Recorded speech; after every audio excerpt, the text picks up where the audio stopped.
Hello and welcome to a new podcast on UFOs. My name is JP, and I'm starting a new podcast, I guess, to get some information out and put a different perspective on the UFOs. I think that my opinion on them is uniquely different because of how many sightings that I've had. Specifically sightings mostly of the orbs.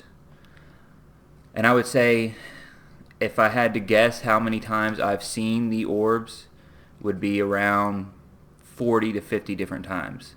And these sightings range from a lot of different styles or types of what they did or what they're doing.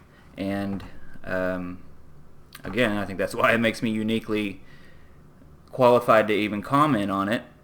I've listened to quite a bit of other UFO podcasts, and the general theme is that none of them have really had major or a lot of sightings. You know, maybe one or two that spurred them into making the podcast, and that's great. But I've really had a ton of sightings. So much so that at times they've scared me. I've been really kind of freaked out by it, not knowing what to think, and other times I've been in awe by it from what they've done. And we're going to go over some of as many sightings as I can remember, and we're going to talk about what the orbs themselves are, what they look like. Now, I'm not coming out trying to say that I have all the answers for this, because I don't. I'm just as clueless to everybody as everybody else on this. Okay, that's why I'm calling them orbs. I don't really know what they are, and we can go into the speculation of what they are, but that comes later. What basically I'm trying to get on record and get out there for, I guess, the UFO community is a perspective on the physical tendencies and characteristics of these things.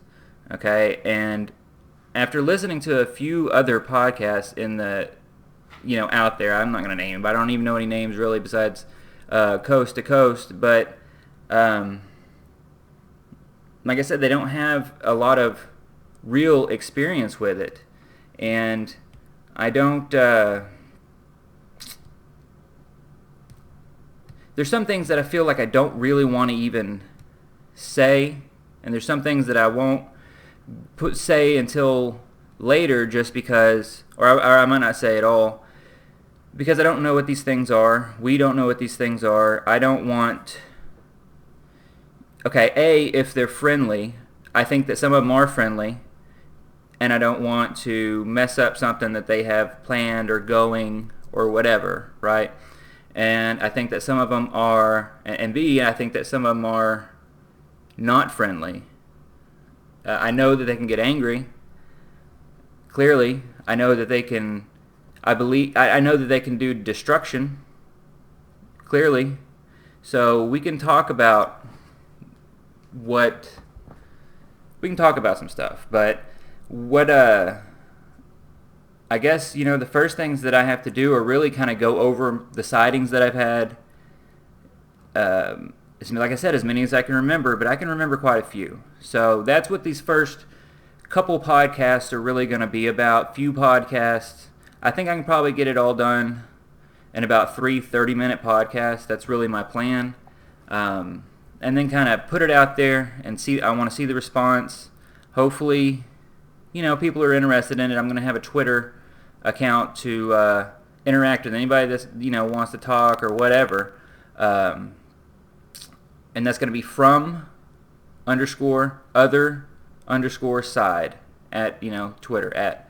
And like I said, this is new. I'm not a professional. All I'm trying to do is really just get some information out, because after listening to the other podcasts, there's not really that much information. Everybody's still kind of clueless. And I'm clueless too, but I have more of a clue than everybody, pretty much, I feel, because I don't hear anybody else saying anything like I'm going to. But I guess we'll start with the first sighting. Okay, and I remember when it was, specifically the date, because it was the first time that my son, firstborn son, went trick-or-treating. Now, granted, he was only a year old, and we got some crazy looks, but that was, his mother wanted to dress him up. I think he dressed like a chicken, and we wanted to take him out, get some pictures, whatever. But I had a sighting that night, my first sighting. So we going in the car, we arrived to the place where we were going to trick-or-treat. My general location, I'll say, is North Fort Worth, Texas. Okay, that general location. And so I was familiar. I was. Let's say that I was never a sky watcher. I've always believed in UFOs because to me that's always been, even as a kid, common sense. There's other stuff out there. It's just common sense that we're definitely, if you got all these planets, we got the universe, we got our solar systems, we got our galaxies, billions of galaxies, clearly there's other stuff. So, but I was never a sky watcher. I never really watched the sky like I do now. But with that said, I was familiar with this area that we were going trick-or-treating in. So, if certain things stand out, then they stand out because you're not used to seeing something in the sky. So we arrived, we started walking down the street, and literally we were walking down the sidewalk up to the first house, right? And so as we were walking, I see a big bright orange light right ahead of us in the sky, like right in front of us. And I was like, do you see that? Do you see that? And she was like, yeah, I see it. And so she went up to the house with my son, and I stood on the sidewalk and still just kept staring at it like this. I knew in my mind, mind's eye, that did not belong there. That was not something that was there before, ever. And so I just kept staring at it, and I kept staring at it. And she came back, and we started walking down the street, and I told her, I said, this is not supposed to be here. This is, And as I started, still staring at it, I did not take my eyes off of it. It slowly started drifting to the left, right? And I was like, holy crap, do you see that? And she's like, yeah. And then she went up to the house, but I kept watching again. And it slowly kept drifting, but then it slowly just faded out. Just like faded out and went black, and then you couldn't even see it. It was gone. And it didn't creep me out because I was just kind of like, well, what is this thing? And it actually, stuck with me for a few days to where I wrote MUFON about it. I think at this point I was kind of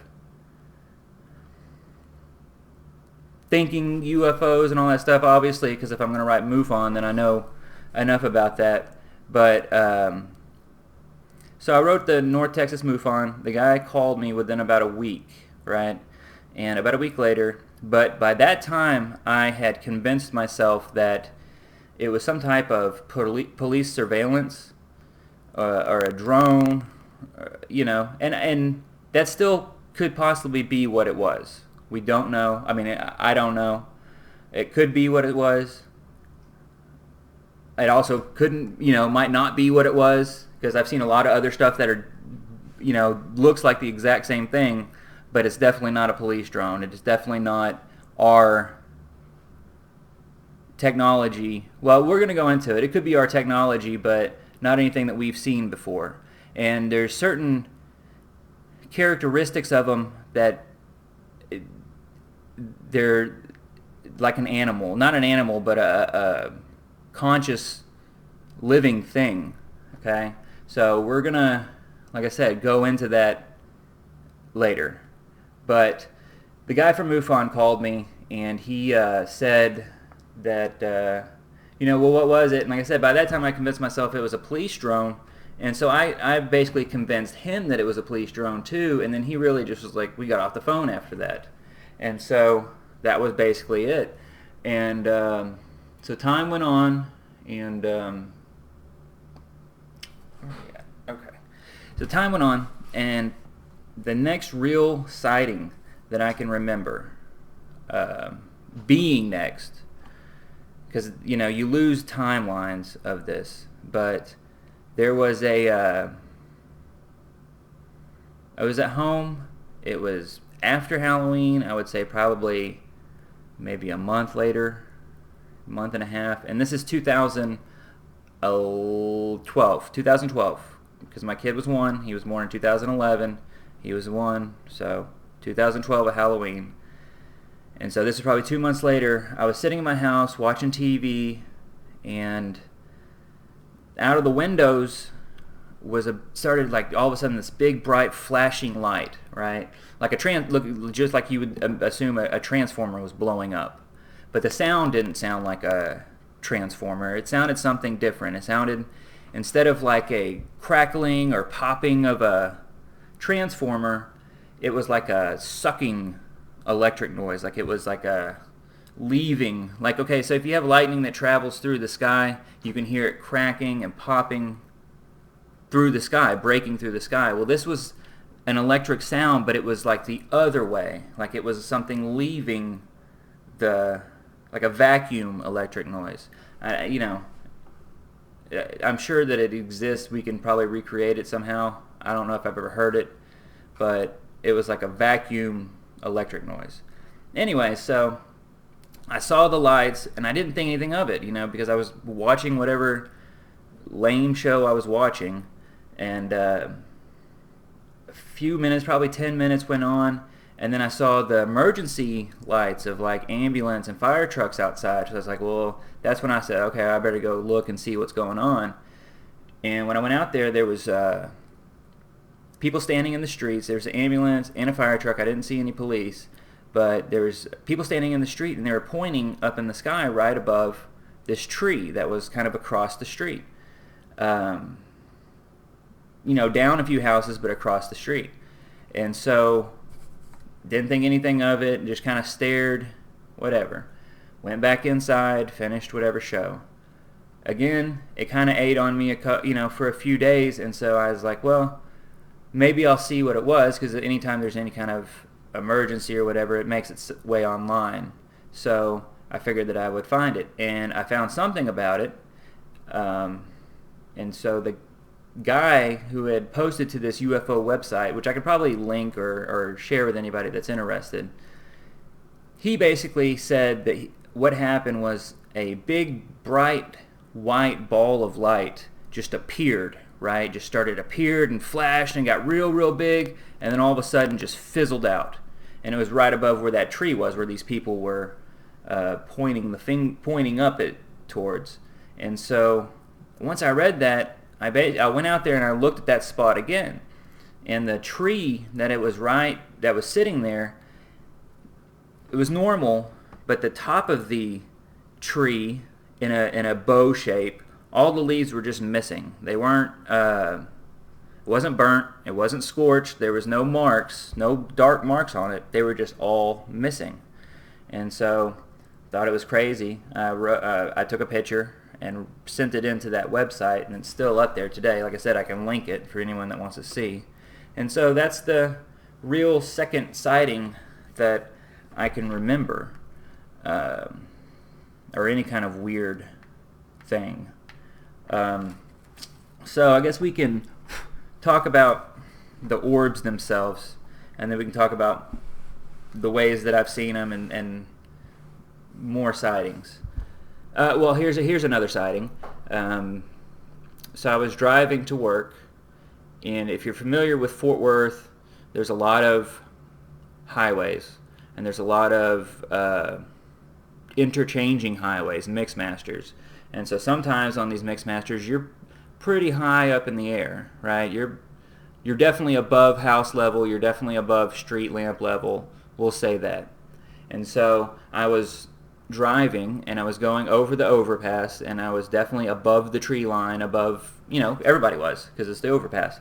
But I was looking to my left, and there was a bunch of street lamps, the orange street lamps, right above them. I'm talking right above them, but clearly not them, was two orange orbs that looked exactly like, they were the exact same color. And so I'm not sure, there's no way, I never wrote these down or had any timeline of this. I know that it's from 2012 to now.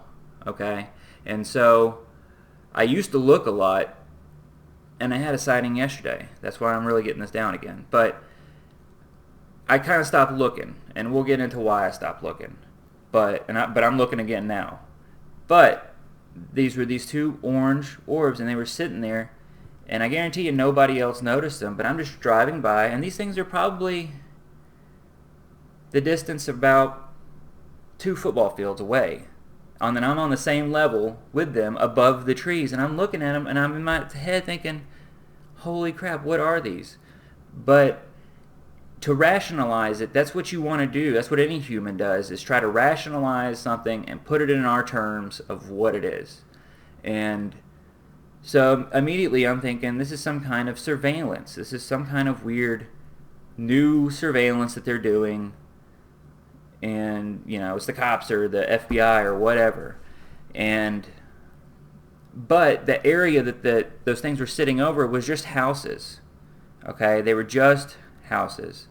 And so, and these are just like normal mid-level houses, middle-class houses in Fort Worth, And so, in my mind, the only thing so what would they be surveilling if it was the cops, right? This is what you have to go through. You have to go through all these processes of elimination of what it could be. And that's what I've done with all these sightings, is I've tried to rationalize what these are. So let's talk about, if it was some kind of police surveillance, they're surveilling houses, right? With some new technology. What could be in these houses that would require this amazing new technology of hiding? Could it be some ISIS people? Well, maybe I doubt it. That would be pretty obvious. Maybe not, But I don't think that's what it is. It could be what it is, but I don't think, if that is what it is, and it is some kind of next generation surveillance on certain people without, having to bug houses and all that kind of stuff, that would be a new technology of ours, but I believe that would be an old technology of theirs. So the things that are flying around are so advanced, Okay, so one of the things I guess we can talk about is the ways that the orbs, the forms that they can take, the shape, not shapes, well, I'm sure they can take shape, but the ways that I've seen them, basically. So they're either in the real blue, dim light, right? Like they look like distant stars off in the sky. And I would say probably at least half of the sightings that I've had of these orbs have been the off, distant, real dim blue stars off in the distance. And that's the main thing that people don't understand, is that if you're not looking at the sky, you're not going to see these things. If you go out there and stare at the sky literally for 2 hours, you're going to see something. You just are. And I've seen a lot of stuff because that's what I started doing. The prime time to see them is early in the morning, 2 a.m., 1 a.m., 3 a.m., that time range. And that's when I've had most of my sightings, because I really started looking. Once you start seeing them, and I feel like I've seen them on I don't want to say on command, but in a sense, whenever I wanted to go look, they were there. They were there to show me that they were there. They wanted me to know that they knew, they wanted a connection, basically. And so, basically, half of the sightings that I've had are these distant blue stars. And so what I go do is I just start looking in the sky and just start staring at each one of them, right? And so each one of the stars that you see in the sky, this is Fort Worth, there's not that many points of light because it is a city, but there are points of light in the sky, and you start staring at them. And so that's one of the things about humans, is we have a very good ability to pick small variations out in things. So, like if you're looking at a picture with a ton of different pixels, right, that are all black, and then all of a sudden, you're seeing a flashing of a bunch of different pictures, and then there's a variation in it, well, then you're going to see that. Your eye's going to pick up on it just naturally. You see these variations, and the same thing goes with the sky. So, if you're just staring at the sky, you'll see little things kind of start moving, okay? You see things kind of twitch a little bit. And so once you see it kind of twitch, you look in the direction of where you just saw it move, and if you zero in on it, they get scared and they run away, okay? As crazy as that sounds, but it's true, and I've done it so many times. I've done it so many times, and that goes into the story of why I quit looking, is because of me doing this. And basically but we'll get into that. Let's go back where I wanted to go back. I didn't plan any of this out. I'm just talking. But let's talk about what the orbs forms that I've seen them. Okay, there's distant blue little lights that run away, and they do run away. And you have the big bright orange orbs, and those are the ones that a lot of people see, and they show, they show people themselves, because there's been a lot of mass sightings. I started seeing these on my own, and I wasn't really aware of the orbs. I went online after and started looking at the videos that people have posted, and there's been mass sightings like the Phoenix Lights, where they're doing this crazy show, or it's a show, and they've given me shows, but it was just me. At least as far as I know, I haven't heard anybody else talking about it. And but so those are the big orange ones, but they can also take on a form to where, not form, but the color to where they have no light admitting at all. They look like clay spheres. They're clay spheres is what they look like. And there's videos of that too all over. And so I believe these are all the same things. Now, okay, so when you say that something is all the same thing, right?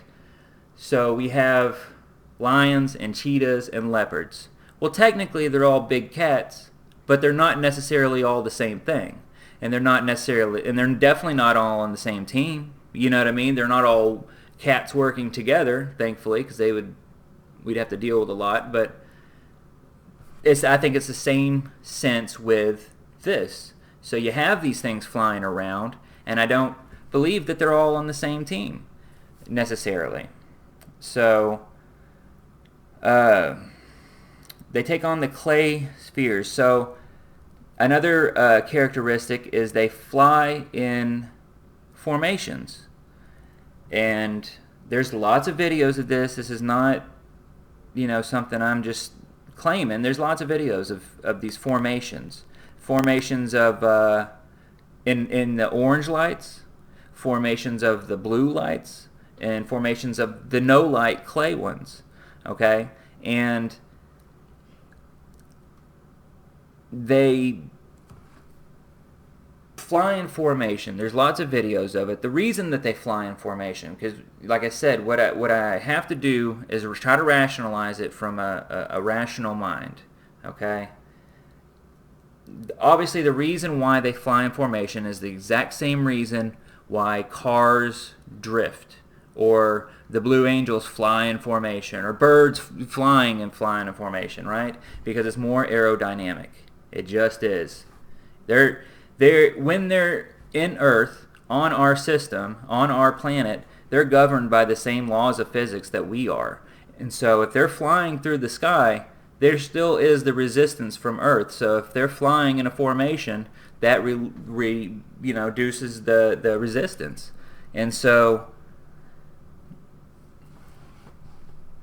is that that's a tendency of this planet. So I don't know if that's because that's what our physics has bounded us by, in the sense that, we are the ones creating this new technology, but we still have to deal with the physics of this planet? Or is it some other people that have come here that are now having to adapt to our physics?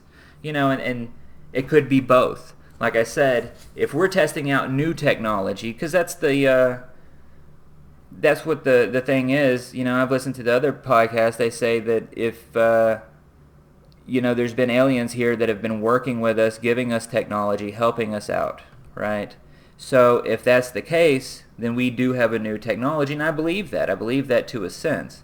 But the technology that they're giving us is not really new technology. It's just different technology. And so if it's just different technology, then that means that ancient civilizations already have this. And so they may have the same type of technology that's different with the physics, or interacts with things that we don't know, but it's still the same thing. It's just a more advanced version of it. It's like we have the original iPhone and we're trying to cruise around the internet with it, and they've got the iPhone 7, and we can't get anything done. We can do little things, but they're doing crazy stuff. So because I have seen them do crazy stuff.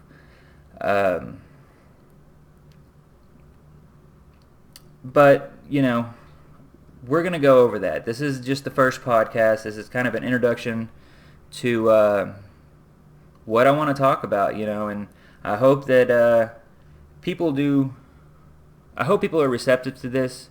Like I said, I'm definitely not a professional by any means. I'm a normal guy. I was in the Navy. I was in the U.S. Navy. I was an aircraft electrician for a while.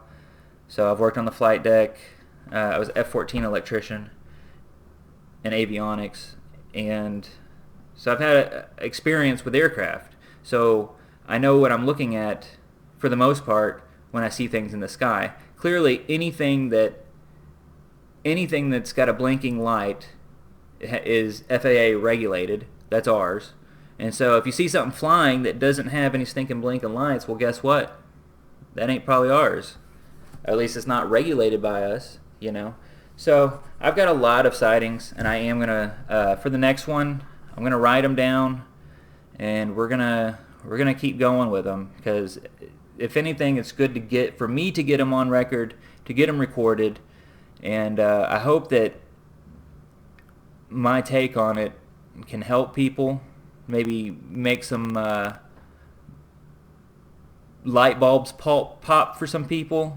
And that would be good. That would mean that I would be helping contribute, which is what I want to do. And that's about it. I think we're going to stop the first show here. Again, my name is JP, and this is From the Other Side. Thank you. Hello, and welcome to a new podcast on UFOs. My name is JP, and I'm starting a new podcast, I guess, to get some information out and put a different perspective on